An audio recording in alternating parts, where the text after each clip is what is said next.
Assalamualaikum warahmatullahi wabarakatuh. Halo semua, kembali lagi di channel Reader Manhwa. Kali ini Mimin akan melanjutkan sebuah komik yang berjudul Raja Assassin Terkuat. Dan apabila kalian masih bingung dengan alur ceritanya, kalian bisa cek deskripsi atau langsung saja menuju playlist yang ada di halaman channel ini untuk memulainya dari part 1. Tanpa basa-basi lebih jauh, mari kita masuk di part 66. Cerita dimulai. Setelah melihat Chonho yang begitu marah kepadanya, Hajin pun berkata, "Mengapa kau begitu marah kalau itu memanglah sebuah kenyataan? Akan tetapi tenanglah lebih dulu karena ada sebuah kesepakatan yang harus kita urus." Mendengar itu, Chonho berkata, "Karena aku tidak ingin berbasa-basi lebih lama, jadi katakan kepadaku di mana tuan muda dari istana es itu." Menanggapi ocehannya, Hajin bergumam, meskipun ia terlihat memiliki emosi yang sangat meledak, akan tetapi dia cukup pintar untuk bisa memahami situasinya. Saat ini dia menyadari kalau Kang Wi telah bersekutu dengan kultus demonik. Lalu Hajin berkata, "Kau bertanya di mana tuan muda dari istana es. Namun bukankah akan lebih sopan jika kau bertanya siapa aku yang berdiri di hadapanmu ini?" Dengan tatapan mata yang tajam, Chonho berkata, "Aku sama sekali tidak peduli siapa dirimu itu karena aku tidak akan mendengarkan segala tipuanmu. Jadi katakan kepadaku di mana bajingan itu."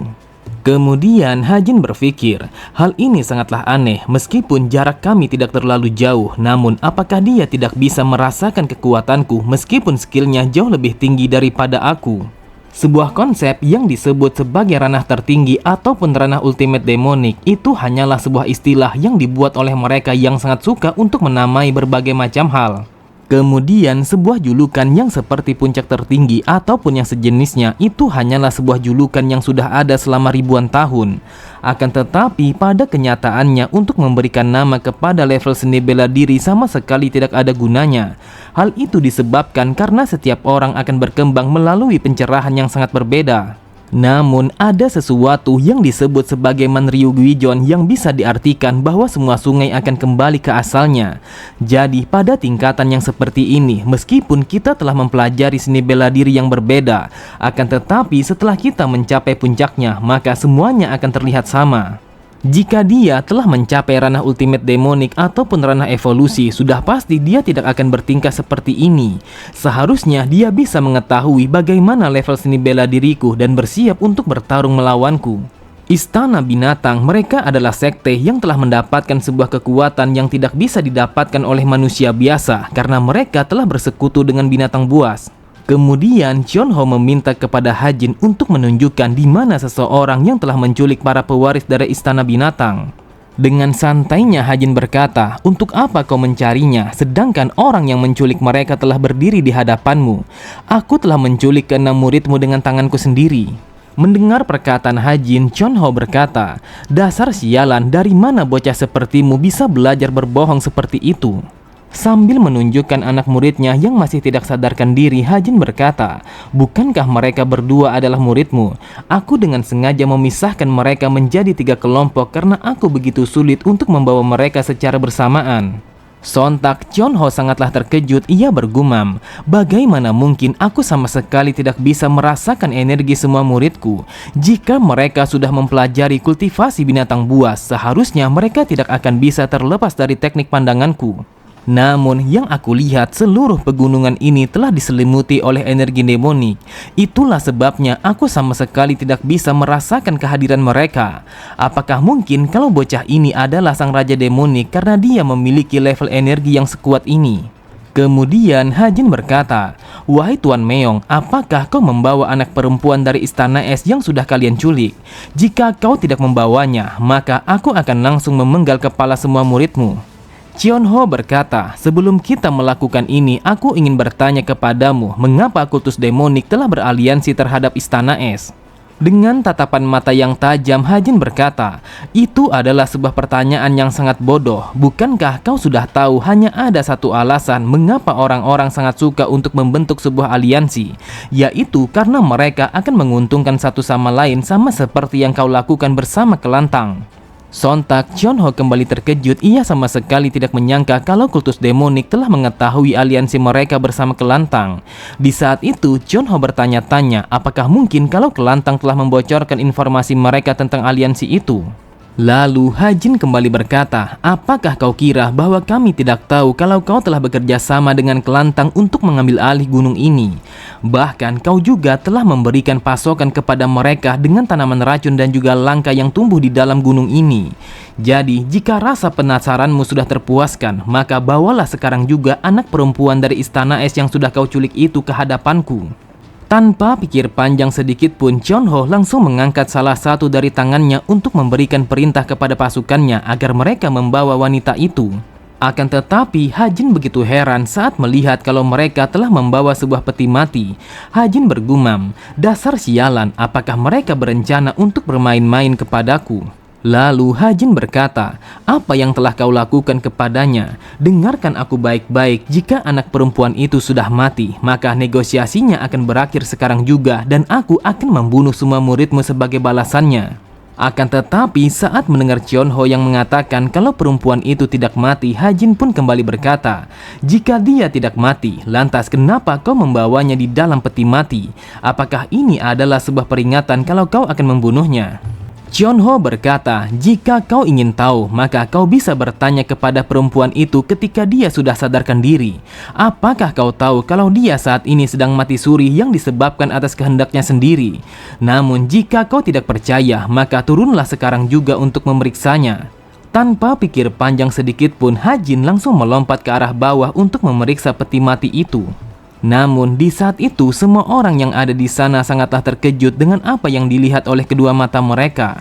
Mereka menyaksikan kalau Hajin telah turun secara perlahan yang seakan-akan kalau dia telah berjalan di atas anak tangga yang kasat mata. Sambil berjalan menuju peti mati itu, Hajin berpikir, memastikan hidup dan mati seorang tawanan secara langsung adalah cara yang benar. Akan tetapi, aku merasakan ada sesuatu yang sangat aneh. Apakah mereka akan menyerahkan tawanan mereka dengan semudah itu? Kemudian Hajin pun langsung menggunakan kekuatan telekinesis untuk membuka peti mati itu. Lalu Hajin bergumam, apakah mereka meremehkanku sampai-sampai mereka dengan sengaja membiarkanku untuk memeriksanya secara langsung? Apakah mungkin kalau ini adalah sebuah jebakan yang mereka sembunyikan untuk menyerangku secara langsung? Setelah terbukanya peti mati itu, Hajin pun langsung melihat seorang wanita cantik yang terbaring di dalamnya dengan tubuh yang memancarkan hawa dingin. Sambil memperhatikan wajahnya, Hajin bergumam, dia adalah anak perempuan dari Istana Es yang bernama Rin Yosang dan dia adalah seorang perempuan yang sangat cantik. Akan tetapi, aku harus memeriksa denyut nadinya terlebih dahulu untuk memastikan bagaimana kondisinya saat ini. Pada sisi yang lain, Chonho hanya mengawasi Hajin dari arah kejauhan. Namun dari tatapan matanya sangat jelas terlihat kalau dia telah menyembunyikan sesuatu untuk memberikan serangan kejut kepada Hajin. Benar saja, tanpa Hajin sadari, wanita itu langsung membuka kedua matanya ketika Hajin ingin memeriksa denyut nadinya. Terlihat Rin langsung melancarkan sebuah serangan yang tertuju kepada leher Hajin, meskipun di saat itu ia masih berada di dalam kondisi yang sama sekali tidak sadarkan diri. Namun sangat jelas terlihat kalau itu adalah sebuah serangan yang sangat mematikan. Cerita berpindah di tempat yang berbeda. Terlihat Kang Wi dan juga Ma Dongpil telah berdiri di ujung sebuah tebing yang begitu tinggi untuk menunggu sebuah pasukan yang tidak lain adalah pasukan dari keluarga Tang. Ma Dongpil bertanya kepada Kang Wi apakah dia merasa frustasi. Kang Wi berkata, aku bahkan tidak ada di sana saat adikku membutuhkanku untuk diselamatkan. Bahkan aku juga telah melibatkan Tuan Muda Ketiga di dalam masalah ini. Tentu saja aku tahu betapa hebatnya Tuan Muda Ketiga, akan tetapi tetap saja hal itu telah membuatku merasa tidak tenang. Selain itu juga, Tuan Muda Ketiga telah bergerak bukan hanya untuk menyelamatkan adikku saja. Sebenarnya aku sama sekali tidak kecewa karena dia telah berniat untuk menyelesaikan berbagai macam masalah sekaligus. Meskipun dia tidak membatalkan perjanjian kami, akan tetapi aku begitu khawatir kalau ada yang terluka di dalam proses itu. Mendengar itu, Ma Dongpil mencoba untuk menghiburnya dengan mengatakan, kau tidak usah khawatir karena aku sangat percaya kalau Tuan Muda akan bisa menyelesaikan situasi ini jauh lebih baik daripada siapapun. Kang Wei berpikir Ma Dongpil adalah seseorang yang sangat dekat terhadap Tuan Muda ketiga, jadi akan sangat wajar kalau dia begitu percaya kepadanya. Bahkan kepercayaan Ma Dongpil kepada Tuan Muda ketiga sangatlah dalam, sampai-sampai hal itu telah menjadi sebuah keyakinan. Lalu Ma Dongpil kembali berkata, "Aku begitu paham dengan kebencian Tuan Muda ketiga, dan itu adalah sebuah kebencian yang begitu dalam terhadap semua musuh kultus demonik. Dan juga Tuan Muda ketiga adalah seseorang yang akan mendapatkan apa saja yang ia inginkan, bahkan ia juga tidak akan pernah menunjukkan belas kasihan terhadap musuh-musuhnya." Kemudian Ma Dongpil langsung menunjuk ke arah lain, lalu ia berkata, seperti yang diucapkan oleh Tuan Muda ketiga kalau pasukan Kelantang telah bergerak untuk menuju ke arah sini, dan sekarang adalah giliran kita untuk memancing mereka semua. Memang benar adanya, di saat itu pasukan Kelantang telah bergerak dengan sangat cepat untuk menuju ke gunung itu. Mereka telah mendapatkan sebuah informasi dari Sekte Hao kalau orang yang menculik salah satu dari tetua pavilion racun naga telah berada di gunung itu. Cerita kembali berpindah, terlihat Hajin yang mencoba untuk menghindari sebuah serangan yang dilancarkan oleh Rin. Hajin menyadari kalau itu adalah jari-jari yang membentuk sebuah tombak yang begitu tajam. Di saat itu, Hajin merasakan kalau lehernya telah terluka yang diakibatkan oleh serangan itu. Hajin berpikir kalau serangannya sangatlah cepat bagaikan serangan binatang buas. Kemudian Hajin pun langsung memblokir serangan itu dengan membelokkan arah serangannya. Hajin bergumam, "Aku tahu kalau dia akan melakukan sesuatu, namun aku tidak menduga kalau akan menjadi seperti ini. Apakah dia telah berada di bawah pengaruh sebuah mantra ataupun semacamnya, karena yang aku perhatikan kalau dia sama sekali tidak sadarkan diri." Pada sisi yang lain, sambil berteriak, Chonho langsung memerintahkan kepada pasukannya untuk merebut kembali para murid yang berada di atas tebing itu. Seketika itu juga, semua pasukan dari Istana Binatang langsung memanjat tebing itu bagaikan orang yang gila dengan pergerakan yang sangat elastis. Bahkan mereka telah bergerak dengan kecepatan yang sangatlah luar biasa. Lalu Hajin pun langsung menggunakan kekuatan demoniknya untuk menahan pergerakan tubuh wanita itu. Hajin menyadari kalau Rin sama sekali tidak akan bisa sadar dengan sendirinya. Kemudian Hajin langsung menekan titik akupuntur yang berada di leher wanita itu untuk membuatnya menjadi pingsan. Setelah melihat Rin yang sudah tidak berdaya lagi, Hajin pun berkata, "Dasar sialan, mereka mencoba untuk menipuku dengan cara yang seperti ini. Namun setidaknya aku telah berhasil menyelamatkan wanita ini." Akan tetapi ketika Hajin sedang lengah, Chonho langsung mengambil kesempatan itu untuk melakukan sebuah serangan kepada Hajin. Sambil berteriak ia berkata, "Dasar bajingan, aku akan membuatmu untuk membayar karena kau telah menghinaku." Di saat itu, terlihat Hajin telah memancarkan energi demonik yang begitu kental, sampai-sampai kedua pupil matanya telah berubah menjadi merah darah. Dan di saat yang bersamaan, terlihat 3 buah pedang telah datang kepada Hajin dengan kecepatan yang begitu tinggi. Lalu ketiga pedang itu langsung tertancap tepat di hadapan tubuh Chonho, sehingga membuat pergerakannya langsung terhenti seketika. Kemudian Chonho berkata, "Jika aku tidak menghentikan pergerakanku untuk menghindari ketiga pedang ini, maka aku akan memastikan kalau kepalamu akan pecah." Menanggapi ocehannya, dengan santainya Hajin berkata, "Apakah kau sudah gila kau mencoba untuk membunuhku sekaligus bunuh diri?" Dengan tatapan mata yang tajam, Hajin kembali berkata, sangat ironis setelah mendengar perkataan itu dari seseorang yang mencoba untuk menggunakan trik kotor seperti ini ketika menyerahkan seorang sandera. Lalu Hajin pun langsung memanggil Goldie untuk menghadang semua orang yang mencoba merebut kembali para pewaris yang telah ia tangkap. Terlihat semua orang yang memanjat tebing itu sangatlah terkejut ketika mereka melihat seekor monster yang sangat mengerikan telah berdiri di atas tebing itu. Seketika itu juga Goldie langsung mengaum dengan sangat keras sehingga suaranya telah bergema di tempat itu dengan begitu mengerikan. Bahkan saking kuatnya auman Goldie, sampai-sampai mereka semua telah merasakan kalau gendang telinga mereka telah pecah begitu saja. Di saat itu, sebuah cahaya yang begitu terang telah melambung tinggi ke udara, yang seolah-olah kalau Goldie telah memanggil pasukannya. Terlihat semua pasukan binatang buas yang mencoba untuk memanjat tebing itu telah berjatuhan karena mereka tidak sanggup untuk menahan kekuatan gelombang suara yang dilancarkan oleh Goldie. Kemudian terlihat sang Raja Harimau langsung waspada dan bersiap untuk melawan Goldie karena ia menyadari kalau Goldie bukanlah seekor lawan yang akan mudah untuk ia hadapi.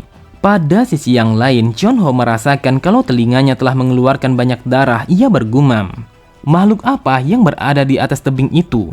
Dia terlihat bagaikan seekor singa ataupun serigala, akan tetapi dia memiliki bentuk tubuh yang tampak seperti seekor harimau. Namun, aku sama sekali tidak pernah melihat bentuk mata yang seperti itu pada binatang buas yang selama ini aku temui. Matanya yang bersinar dalam 5 warna sama sekali tidak menyerupai binatang apapun. Ia memiliki sebuah penampilan yang sama seperti rubah, akan tetapi ia memiliki aura semua jenis binatang buas yang sangat ganas sehingga membuatnya menjadi seekor makhluk yang sangat mengerikan. Sambil tertawa, Hajin berkata, "Dia adalah temanku yang bernama Goldie. Lantas, apakah kau pikir kalau aku akan jatuh ke dalam perangkapmu yang sangat murahan seperti ini?" Kemudian tiba-tiba saja mereka semua merasakan kalau tanah yang mereka pijak mulai berguncang dengan begitu hebatnya. Dan tidak lama kemudian terlihat berbagai macam binatang buas telah muncul untuk mengepung tempat itu. Melihat kedatangan para binatang buas, Hajin pun kembali berkata, "Sepertinya Goldie telah memanggil pasukannya untuk membantai kalian semua. Apakah kau tahu kenapa tempat ini telah disebut sebagai hutan 1000 iblis? Hal itu disebabkan karena para makhluk yang sangat kejam telah mendiami hutan ini. Bahkan mereka semua sangatlah pintar dan juga memiliki sebuah tekad yang begitu kuat.